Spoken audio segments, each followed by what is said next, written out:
अस्सलाम वालेकुम, welcome to media magnet. और आज की इस वीडियो में हम जो है वो डिस्कस करने वाले हैं all about Instagram influencer research और इंस्टाग्राम के बारे में। सो जब भी हम इंस्टाग्राम की बात करते हैं तो हमारे माइंड में एक ही बात ज़हन में आती है कि इंस्टाग्राम पर जो टोटल ऑडियंस है वो ऑलमोस्ट ऑलमोस्ट यंग ऑडियंस है। डिफरेंट प्लेटफॉर्म की डिफरेंट ऑडियंस है। लाइक फेसबुक की बात करें, वहाँ पर मिक्स्ड लोग हैं, वहाँ पर कुछ एजुकेटेड भी हैं, ज़्यादातर जो फ़नी लोग और इस तरह के जिस तरह आप कह सकते हैं वायरल लोग हैं। और इंस्टाग्राम की बात करें तो उधर आपको जो है वो यंग पॉपुलेशन मिलेगी, ठीक है? हर कंट्री की यंग पॉपुलेशन। और वहाँ पर जो है ज़रा फ़ैशन रिलेटेड कंटेंट जो होता है बहुत ज़्यादा चलता है। अगर हम लिंक्डइन की बात करें तो भई उधर तो सीन कुछ और ही है। वहाँ पर सारे के सारे आपको प्रोफ़ेशनल और कंपनीज़ के सीईओ सारे के सारे उधर ही मिलेंगे आपको। तो मेनली हम ज़्यादा इधर-उधर नहीं जाते, हम डायरेक्ट बात करते हैं इंस्टाग्राम के बारे में।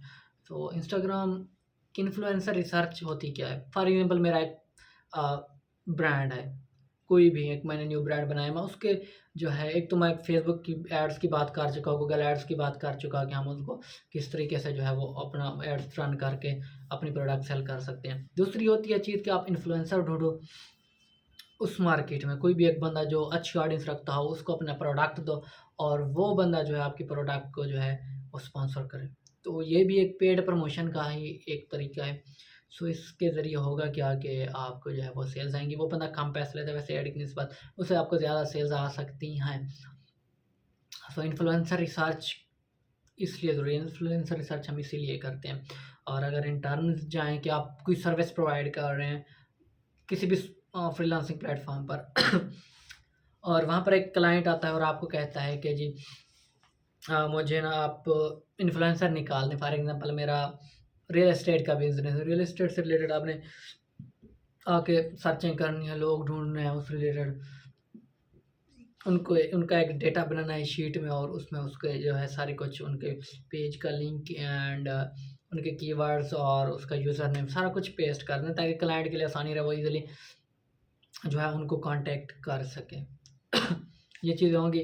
उसके बाद आपने जो है अ, उसकी कैटेगरीज़ उससे पूछ लेनी है। उसके बाद उससे ये भी कन्फ़र्म करना है कि आपको कितनी एक फॉलोअर्स वाले जो है अकाउंट्स चाहिए या इन्फ्लुएंसर चाहिए।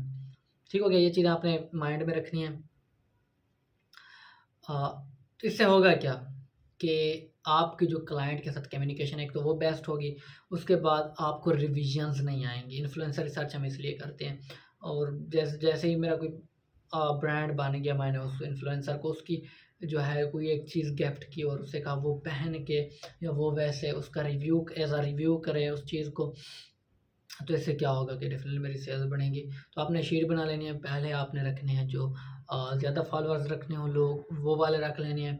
और उसके बाद जो है आपने रखने हैं, जो उससे कम फॉलोअर्स रखते हों, उससे उसके बाद जो है वो वाले रखने हैं, जो उससे भी कम फॉलोअर्स रखते हों। ठीक है? ये चीज़ें माइंड में रख के आपने जो है इन्फ्लुएंसर रिसर्च करनी है।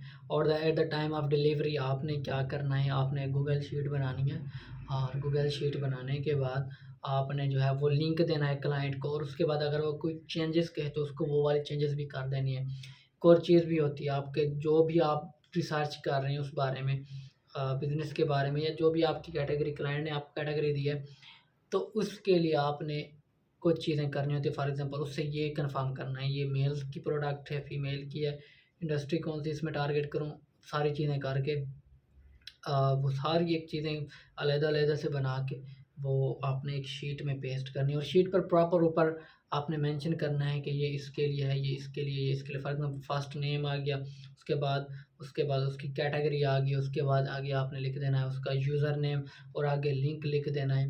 तो ये इस तरीके से एक सीक्वेंस बन जाएगी आपके और क्लाइंट के लिए भी ईज़ी रहेगी। और बाज़ औक़ात उनके इंस्टाग्राम में ना उनकी बायो में लिंक दिया होता है, एक लिंक। लिंक वो आप उनकी वेबसाइट पर जाके उनसे उनका अबाउट अस का कॉन्टैक्ट नंबर भी निकाल सकते हैं या उनकी ईमेल भी निकाल सकते हैं अगर क्लाइंट की रिक्वायरमेंट हो तो। तो ये चीज़ें मद्देनज़र रखनी है और एक और आपने आगे एक कॉलम बनाना है। कॉलम में क्या चीज़ रखनी है, कीवर्ड्स रखने हैं ताकि आपके क्लाइंट को पता चले कि इस बंदे ने अगर मेरे लिए इन्फ्लुएंसर रिसर्च की है, तो इसने कौन-कौन से कीवर्ड्स इसमें टारगेट किए हैं। तो इससे ये होगा कि आपको एक तो रिविज़न्स नहीं आएँगी और दूसरा ये हो सकता है कि आपका क्लाइंट जो है आपसे इतना ज़्यादा सैटिस्फाइड हो, इतना ज़्यादा खुश हो कि आपको जो है वो कुछ टिप भी दे जाए और मे बी वो आपको आपका एक परमानेंट क्लाइंट बन जाए। नेक्स्ट टाइम जब भी उसने करना हो किसी को हायर, वो आपको हायर करे। चलें आज के लिए इतना ही, इंशाल्लाह मिलते हैं नेक्स्ट वीडियो में।